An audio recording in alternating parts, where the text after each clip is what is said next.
natin itigil ang ating leksyon at bigyan natin ng pansin ang isang patalastas para maalis yung mga ano nyo dyan, boring time, no?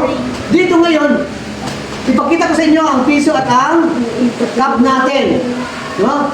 So, ang usapan natin, class, ay kung ilagay ko sa ang piso dyan sa ibabaw ng mesa at tatakpan ko yan ng cup, pagkatapos, kukunin ko ang piso doon sa ilalim ng cup na hindi ko aangatin o iangat ang cup. Naniwala ba kayo dyan? Hindi. Okay, patunayan natin. No? Okay, so ganito ang gagawin ko. Mamajikin ko siya. Abracabadabra, pasukan!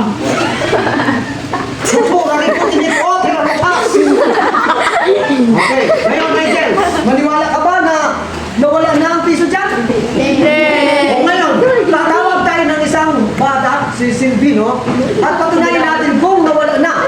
Siyempre, paano natin na makikita kung nawala talaga ang piso? Kung ano gagawin natin? Di ba aangatin niya? O sige, Silvino, tingnan mo kung nawala. Ngayon, nakuha ko na ang piso ng angat ang ka. Di ba, Majid?